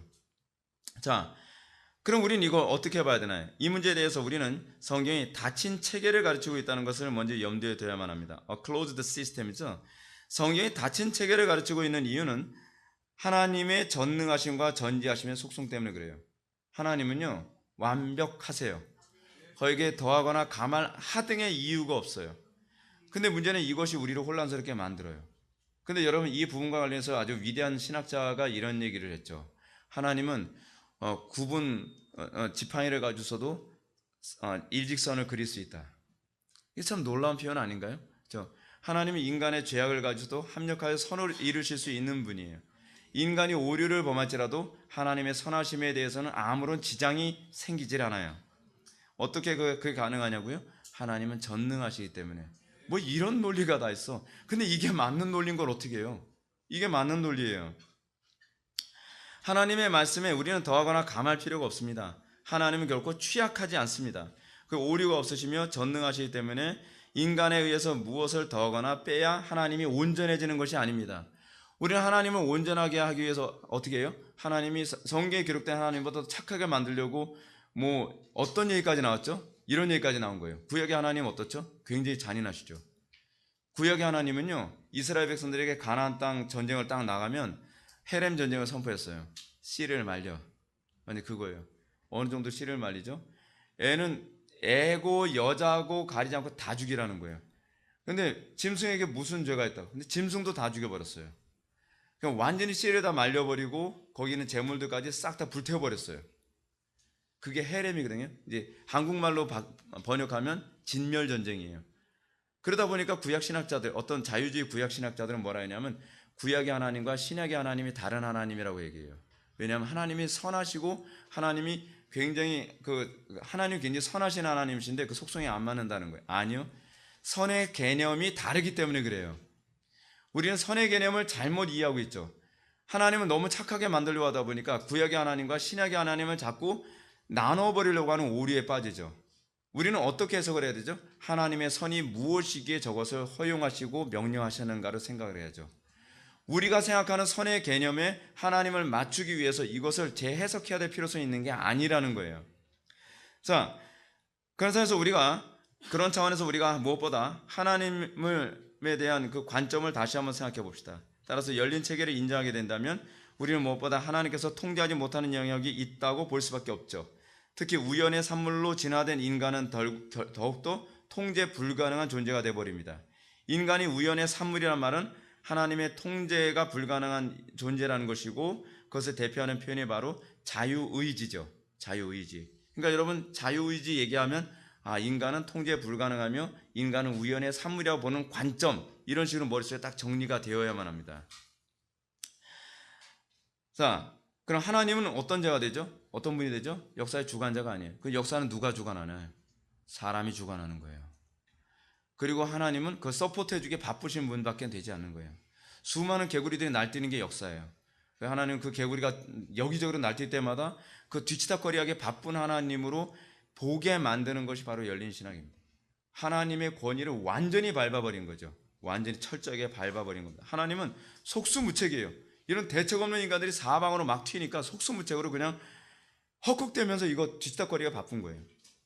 이렇게 하나님이 격화되면 우리는 하나님의 전능하심만이 아니라 전지하심이라는 속성도 우리는 인정할 수 없게 되고요. 우리는 우리의 구원을 확신할 수 없게 돼요. 그렇죠? 내가 어디로 튈지 모르는데 내가 타락하면 어떡하지? 내가 타락하는 쪽으로 뛰어도 하나님과 항상 너무 자비로우셔서 하나님은 그거 다 열려 계신 거예요. 아니 이렇게 되시면 우리는 얼마나 불편해요. 그렇잖아요? 내가 지옥 갈 수도 있는데 네가 지옥 갈 것까지 난 열어놨어. 얼마나 열려 계신지 하나님께서는 다 열어놓으신 거예요. 근데 어떻게 이런 하나님을 믿을 수 있냐 말이에요. 이런 무능한 하나님을요. 그러니까 열린 신론이 얼마나 비합리적이고 얼마나 위험한지 모르죠. 근데 상당수의 교회에서 알고 계십니까? 거의 여러분들이 좋아하는 교회들이 열린 신론적 관점에서 얘기하고 있는 거예요. 사랑하는 성도 여러분, 오늘날 우리는 기독교가 세상 사람들에게 어찌하든지 거부감 없는 종교, 매력적인 종교, 그리고 신선한 종교로 보여주기 위해서 무진히 애를 쓰고 있다는 것을 여러분 알 수 있습니다. 한 영혼이라도 더 얻기 위해 교회는 진리를 양보하고 열린 태도를 견지하죠. 교회 문턱을 최대한 낮춰라. 어떤 옛날에 세드백 교회의 릭 워렌이 했던 얘기가 있습니다. 앞문은 열고 뒷문은 닫아라. 그럼 뭐가 되죠? 앞문을 열고 뒷문을 닫으면 변비가 되죠. 아니 교회가 그렇게 되면 안 돼요. 건강교회는 어떤 교회죠? 앞문 열고 뒷문 열어야 돼요. 한쪽은 계속 들어오고 그리고 영양가 없으면 나가고, 이게 계속 순환되면서 교회는 건강해지는 거거든요. 여러분 어떤가요? 여러분들 먹으면 그게 다 몸에 살이 돼야 되나요? 여러분들 오늘 이만큼 밥을 먹었는데 밥이 뒤로 하나도 안 나오고 이게 몸으로 다 간다고 생각해요. 여러분 아마 한 달 안에 너무 비대해져서 아마 휠체어 타고 다녀야 되는, 자기 발로 걷지 못할 정도로 뚱뚱해질 겁니다. 근데 오늘날 한국교회가 그렇게 생각을 해요. 어떻게 하든지 뒷문 닫으려 애를 써요. 그래서 맨날 교회 통계조사하면서 새신자 몇 명 들어갔고 몇 명 나갔어. 왜 우리는 이렇게 많이 나가지? 뒷문 닫자. 뒷문 닫으면서 어떻게 돼요? 교회가 배탈이 나기 시작을 하는 거예요. 배탈이. 그게 한국교회의 모습이란 말이죠. 교회는 진리를 양보하지 않고 열린 태도를 견제해야 된다는 주장과 설교를 흔히 듣곤 합니다. 진리를 양보해야 된다. 우리는 열려 있어야 된다. 우리는 포용해야 된다. 물론 이렇게 복음을 전하게 될 때 세상 사람들은 하나님께서 사랑이 많으시고 선하시며 지혜로우시고 자비로우시며 포용력이 있는 분이라고 평가할지도 모르겠습니다. 그러나 분명한 사실은 하나님께 대한 이런 주장이나 설교는 결코 성경적 가르침이 아니에요. 그냥 철학이에요. 철학. 여러분 이게 철학이라는 의식이 있어야 됩니다. 우리는 간혹 성경에 가르치는 것 이상으로 하나님은 너무 좋은 분, 너무 따뜻한 분, 너무 편안한 분, 그렇게 우리는 이해하는 경향이 굉장히 많이 있죠. 이렇게 하면 사람들이 하나님께 더 편안하게 다가갈 수 있을 거라고 생각하죠. 편안하게 다가가다 보니까 너무 편안해가지고 요즘에 사람들이 예배 시간에 엎드려 자는 애들도 있어요. 아니 대놓고 자요. 예배 시간에 엎드려 대놓고 자니까 제가 설교하면서 제가 열이 받아가지고 야 너 고개 들어. 이렇게 반말을 할 수밖에 없어요. 그 중고등학생들 막 엎드려서 자니까요. 고개 들어 이 자식아 막 이런 소리도 나오고요. 어떤 애한테 고개 들어 이 자식한테 어이씨 그래요. 막 어이씨. 근데 이게 지금 심각한 상태가 돼버리고 만 거예요. 이게요. 어떻게 이런 일이 허용되냔 말이에요. 그 사람들은 그렇게 생각하죠. 하나님은 열려 계신데 당신은 왜 닫혀 있는 거예요? 아니 엎드려 잘 수도 있지. 잘 수 없어요. 근데 우리는 이런 일이 너무나 쉽게 허용되고 있다는 거죠. 이렇게 하면 사람들이 하나님께 더 편안하게 다가가고 그렇게 생각하는 거죠. 언젠가는 쟤도 예수님 믿을 거야. 근데 어떤 애들이 예수 믿냐면요, 제가 그렇게 하나만 예수 믿더라고요. 이런 아이 자식아 잠 깨. 근데 그런 아이가 나중에 진짜 달라지더라고요. 그러니까 열려서 다치는 것이 아니라 다쳐야 애들이 달라져요. 예. 이런 태도는 복음의 가르침을 역행하는 거죠. 사실은요. 자꾸 열려있으면. 왜냐하면 복음은요, 인간이 하나님을 찾아가는 것이라고 가르치기 때문에 그래요. 여러분, 복음이 인간이 하나님을 찾아가는 건가요? 이방 종교는 신을 찾아가는 거라고 생각하는 겁니다. 그래서 여러분, 제가 이렇게 말씀드릴게요. 구도자라는 말은 틀린 얘기입니다. 우리는 구도자가 아닙니다. 우리는 순례자입니다. 하나님께서 우리를 찾아오신 거예요. 근데 우리는 자꾸 어떻게 하는 거죠? 우리는 도를 찾는 거라고 생각하고 우리는 자꾸 하나님을 찾아가는 거라고 생각하는 거예요. 하나님을 찾아가려면 교회 문은 열려 있어야 돼요. 맞는 얘기예요.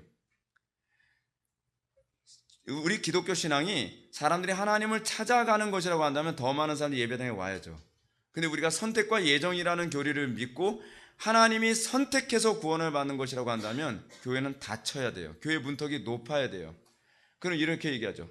목사님, 교회 문턱 높으면 누가 오나요? 올 사람은 옵니다. 그럼 올 사람이 누구죠? 그게 바로 하나님의 예정과 작정이에요.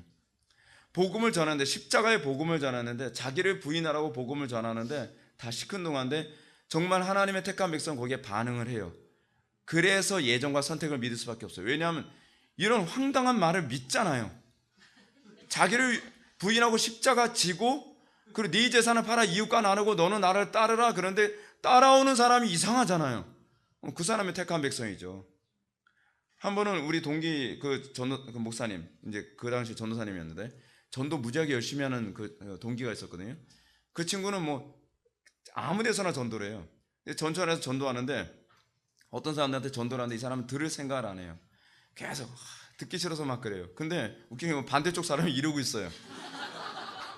되게 웃겨요. 그게 선택과 예정 때문에 그런 거예요. 그러더니 이 사람한테 기껏 얘기하는데 옆 사람한테 저 예수 믿을게요. 놀랍지 않나요? 여러분, 다쳤다고 해서요, 교회 문턱이 높다고 해서 안 올 사람 안 오는 거 아닙니다. 올 사람 다 옵니다. 근데 너무 교회 문턱이 낮으면요, 구정물이 계속 들어와요. 그게 문제인 거예요. 그게 문제.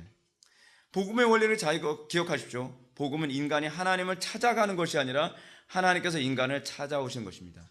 하나님께서, 여러분, 아브라함은 하나님 찾지 않았습니다. 하나님께서 아브라함을 찾아오셨고 하나님께서 아브라함을 선택하셨습니다. 이스라엘은 하나님이 선택한 결과지 이스라엘이라고 하는 공동체가 우리 다 같이 하나님을 찾읍시다 해서 생긴 결과가 아니거든요. 복음의 구조는 바로 이런 겁니다. 복음을 바르게 전하면 죄인들은 돌아오게 되어 있습니다. 복음의 구조는 죄인들이 하나님을 편하게 다가가도록 만들어야 되는 방식이 아닙니다. 이런 태도는 사실은 십계명의 제2계명을 범하는 거예요. 어느 시대인지 복음은 타협의 여지 없는 타협이 없는 닫힌 체계입니다. 그럴 수밖에 없는 것은 복음이 가지고 있는 속성이 진리이기 때문에 그렇죠. 진리의 속성은 완전하기 때문에 거기에 더하거나 감할 이유가 없기 때문에 그렇습니다. 하나님은 이스라엘 백성들을 가나안 땅으로 들어가도록 명령하시면서 그들을 향하여 조금도 타협하지 말 것을 명령하셨습니다. 하나님께서는 내가 내게 이른 모든 것을 삼가 지키고 다른 신들의 이름을 부르지도 말며 내 입에서 들리게도 하지 말지니 얼마나 철저합니까? 그죠? 그리고 또 너는 그들과 그들의 신들과 언약하지 말라고 하셨습니다. 물론 예수님은 죄인들을 향해서는 항상 열린 태도였습니다. 잘 들어보십시오. 죄인들을 향해서는 열린 태도였습니다. 그러나 죄나 오류에 대해서는 철저히 닫고 계셨습니다. 우리는 이것을 착각합니다.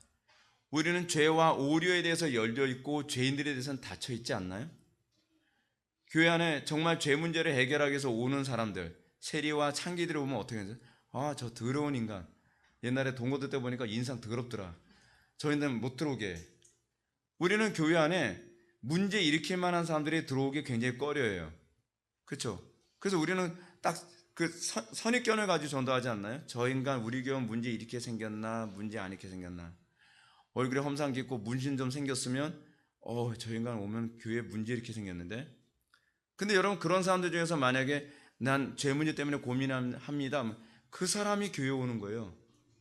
예수님은 죄인들을 위해서 오신 분이시지 죄를 위해서 오신 분이 아니거든요. 근데 교회 안에 죄에 대해서는 열려 있어요. 좀 고상하고 교양이 있는 사람 같으면 우리는 막 받아들이죠. 그 사람이 온갖 잘못된 죄악과 잘못된 철학과 잘못된 사고를 가지고 있어도 교양이 있으니까 열려 있는 거예요. 별로 위협적으로 보이지 않죠. 근데 진짜 죄 문제를 해결하고 싶어하는 세리나 창기나 폭력배 같은 사람이 교회 오게 되면 이건 다른 교회 특수 목회하는 교회로 가세요. 전직이 조직 폭력배 보수였던 목사님이 계신데 그 교회로 가보세요. 아니거든요.